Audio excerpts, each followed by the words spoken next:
Hai, perkenalkan nama saya Hirlah Hairunisa. Kenalkan, nama saya Joan Valiana Rosandi. Kami dari kelompok 14 kelas 04 SMJK 005. Kami akan mempresentasikan materi tentang penerapan rencana bisnis. Menurut John E. Hajevoe dalam bukunya yang berjudul Perencanaan Bisnis atau Business Plan tahun 2020, bisnis adalah kegiatan atau aktivitas yang dilakukan oleh individu atau kelompok untuk menyediakan barang dan jasa dengan tujuan memperoleh laba. Dalam pengertian luas, bisnis mencakup segala usaha yang dilakukan untuk memenuhi kebutuhan masyarakat, baik yang dilakukan oleh perusahaan swasta, pemerintah, atau organisasi lainnya. Secara etimologi, bisnis berasal dari kata busy yang berarti sibuk mengerjakan aktivitas yang menghasilkan keuntungan. Bisnis dapat berupa badan usaha yang legal, sektor pasar tertentu, atau semua kegiatan ekonomi yang melibatkan penyediaan barang dan jasa. Dalam ekonomi kapitalis, tujuan utama bisnis adalah mencari keuntungan, meskipun ada pula jenis bisnis yang bertujuan meningkatkan kesejahteraan anggotanya atau masyarakat umum seperti pada model kooperatif atau pemerintah.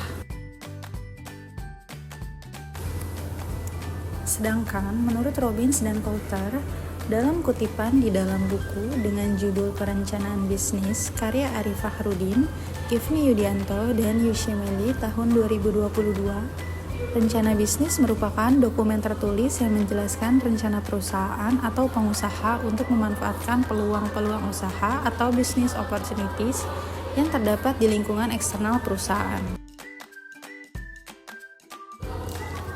Klasifikasi bisnis. Bisnis dapat diklasifikasikan berdasarkan aktivitas yang dilakukannya untuk menghasilkan keuntungan.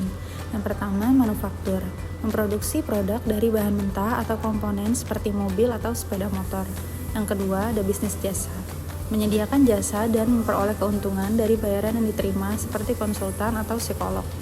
Yang ketiga, pengecer atau distributor, bertindak sebagai perantara antara produsen dan konsumen termasuk waralaba. Yang keempat, pertanian dan pertambangan, memproduksi barang mentah seperti tanaman atau mineral tambang.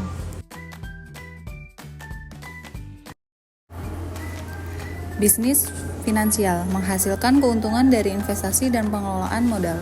6. Bisnis informasi, menghasilkan keuntungan dari penjualan properti intelektual, hak cipta, paten, dan lain-lain. 7. Utilitas, menyediakan layanan publik seperti listrik dan air, sering didanai oleh pemerintah. 8. Bisnis real estate, mendapatkan keuntungan dari penjualan, penyewaan, atau pengembangan properti. 9. Bisnis transportasi, mengantarkan barang atau individu antar lokasi yang berbeda.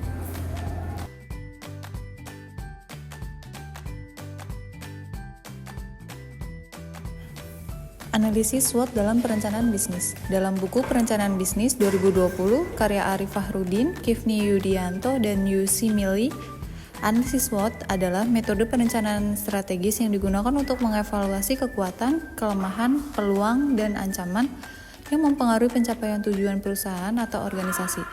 Analisis ini melibatkan kajian lingkungan internal dan eksternal untuk merumuskan strategi yang efektif. 1. Kekuatan, mengidentifikasi keunggulan internal perusahaan yang membedakan dari pesaing seperti teknologi, sumber daya, atau keunikan produk.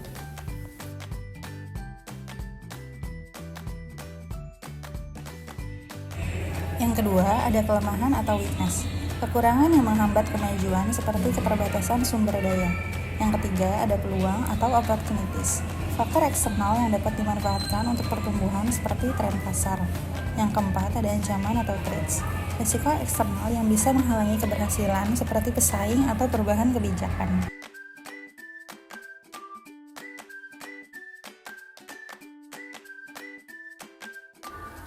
Pentingnya perencanaan bisnis. Dalam buku Perencanaan Bisnis, Teori dan Praktik Kamaludin 2019, pentingnya perencanaan bisnis ditekankan sebagai langkah strategis yang tidak hanya membantu dalam menjalankan operasional sehari-hari, tetapi juga dalam meminimalkan resiko, meningkatkan adaptabilitas, dan menarik pendanaan.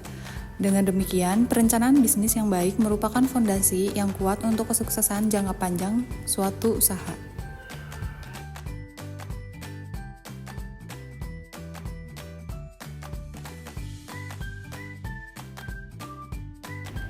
Tujuan menyusun bisnis plan.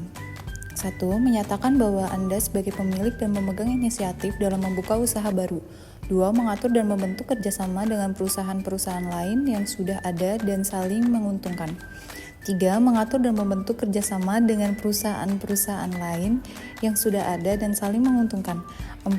Bisnis plan juga berguna untuk melakukan merger dan akuisisi.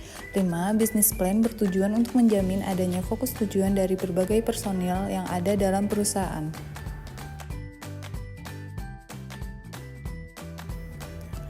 Hal-hal yang perlu diperhatikan dalam perencanaan bisnis. 1. Tujuan yang jelas. 2. Profil tim manajemen. 3. Analisis pasar yang mendalam.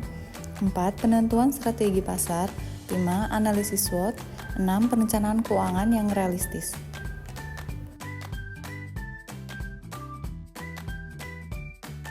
Komponen-komponen perencanaan bisnis yang harus dibuat oleh perusahaan atau pengusaha meliputi 1. Pengembangan visi, misi, tujuan, dan strategi dari usaha baru tersebut.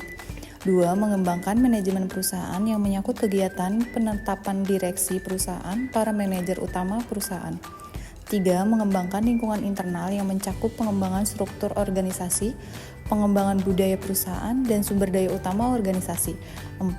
Pengembangan proyeksi kinerja perusahaan yang mencakup antara lain perhitungan titik impas, perkiraan penjualan, harga pokok produksi, plan penjualan, pengembangan berbagai laporan keuangan seperti laba atau rugi, neraca, arus kas, penetapan perkiraan pengembalian investasi.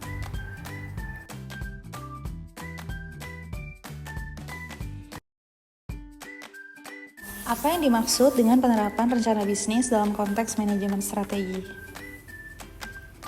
Pembahasan, penerapan rencana bisnis dalam konteks manajemen strategi adalah langkah-langkah yang diambil untuk merealisasikan strategi yang telah direncanakan dalam rencana bisnis.